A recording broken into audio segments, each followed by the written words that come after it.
یہ کہا ہے کہ یونائیٹڈ نیشن سیکورٹی کونسل کا ریزولوشن ہے 1373. اس میں یہ خاص طور سے کہا گیا کہ کوئی اسٹیٹ کرمنلائزیشن کو فائنانس نہ کرے اور کسی بھی طریقے سے ٹیررزم کو سپورٹ نہ کرے، سیف ہیون نہ دے.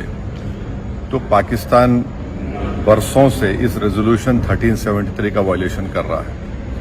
دوسرا، اگر آپ یونائیٹڈ نیشن کا آرٹیکل 51 پڑھیں گے، یہ ہم کسی اسٹیٹ کو دوسرے اسٹیٹ کے خلاف سیلف ڈیفنس میں ایکشن لینے کا اختیار دیتا ہے، اور اس میں ایک ورڈ ہے بیلیجرنٹ ریپرائزلز، اس کو ہم استعمال کرنا چاہیے، میں نے کہا. اور تیسرا یہ کہ ہمارے سمویدھان میں آرٹیکل 355 ہے جو یہ کہتا ہے کہ یونین پر ایک ڈیوٹی ہے ایکسٹرنل ایگریشن سے اسٹیٹس کو بچانے کے لیے. تو یہ تینوں چیزیں ہیں سرکار کے سامنے، اور وہ جو مناسب سمجھتے ہیں ان ٹیررسٹ گروپ کے خلاف، جس دیش میں ان ٹیررسٹ گروپ کو پناہ دی جا رہی ہے، مدد دی جا رہی ہے، ان کو کوئی طاقت دی جا رہی ہے، ان کے خلاف ایکشن لے سکتے. چوتھی بات یہ ہے کہ انٹرنیشنل لا اس بات کی اجازت دیتا ہے کہ ہم نیول اور ایئر بلاکیڈ کریں پاکستان کے سیلف ڈیفنس میں، اور سینکشنز لگائیں پاکستان کے اوپر، خاص طور سے آرمز سیلز میں. اس کے بعد میں نے یہ کہا کہ وہاں پر میڈوز میں آخر کیوں CRPF نہیں تھی وہاں پر، کیونکہ میں نے پوچھا ہے کہ جنوری میں CRPF کے 2 یونٹ کو ہٹا لیا گیا تھا وہاں سے. اسی سلسلے میں نے یہ بھی پوچھا کہ کوئک ری ایکشن ٹیم کو 1 گھنٹہ لگا اوپر پہنچنے کے لیے، جب تک یہ پورے شیاطین، یہ تمام ظالم لوگ وہاں پر مذہب پوچھ کر گولی مارتے رہے. اور 2000 میں وہاں پر ایک ننوان کیمپ ہے پہلگام میں، وہاں پر بھی 30 یاتریوں کو مارا گیا تھا، اور اس میں ایک کمیٹی بنائی گئی تھی لیفٹیننٹ جنرل JH مکھرجی کی. اس کا رپورٹ کا کیا ہوا؟ تو یہ سب باتیں ہم نے کہی ہیں، اور ہم امید کرتے ہیں کہ ساتھ ہی ساتھ میں نے یہ بھی کہا کہ کشمیریوں کے خلاف اور کشمیری اسٹوڈنٹس کے خلاف جو جھوٹا پروپیگنڈا کیا جا رہا ہے وہ رکنا چاہیے. اور اگر لوگ سوشل میڈیا میں یا ٹی وی چینل کے کوئی اینکرز ہیں، یہ بھی میں نے کہا اگر وہ ہندو مسلمان نفرت میں اضافہ کریں گے تو وہ لشکر طیبہ مسکرائے گا ان کے اوپر، پاکستان مسکرائے گا ان کے اوپر.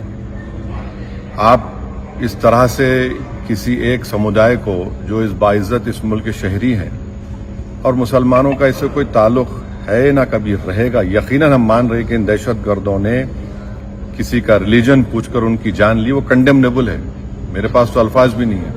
مگر اگر آپ اس کے جواب میں اگر یہ کریں گے تو پھر ہم ان لوگوں کو طاقت بخش دیں گے جو انہوں نے اس طرح کا ٹیررزم کیا. اب یہ سرکار کے اوپر ہے، اور ہم نے انڈس واٹر ٹریٹی کے بارے میں کہا کہ بہت اچھی چیز ہے کہ ہم نہیں بول دیے، مگر آپ بتائیے ہم پانی کہاں رکھیں گے؟ پانی تو کہیں رکھنا پڑے گا نا آپ کو.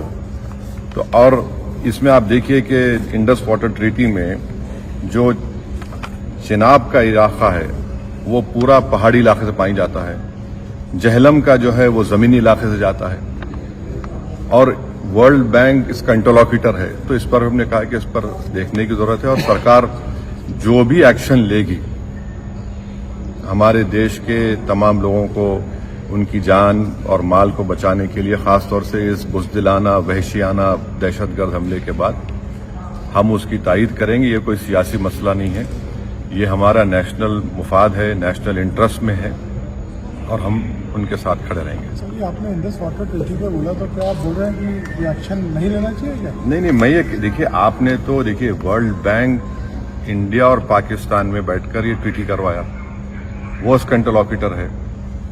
بھائی پانی کو کہاں رکھیں گے آپ؟ اچھا ہے آپ نے اچھا سٹیپ لیا، مانتے ہیں، پانی کہاں رکھیں گے آپ؟ اب بھائی ڈیم بنائیے نا. اسٹینڈنگ کمیٹی تھی، اس نے اس کو کہا تھا کہ ان کو انڈس نہیں، اب وہ سمجھ جائیے. میں نے یہ کہا کہ آپ نے لیا ہے جو steps cabinet committee on security میں لیا آپ نے، ٹھیک ہے، مگر ورلڈ بینک انٹرلوکیٹر ہے اس کا، تو وہ بھی دیکھیں، انٹرنیشنل لا سے دیکھنے کی ضرورت ہے. پاکستان نے شملہ ایکارڈ بھی کینسل کر دیا. اب وہ تو سرکار سے پوچھیے، ہم نے کہا یہ بات کہی. تھینک یو، شکریہ.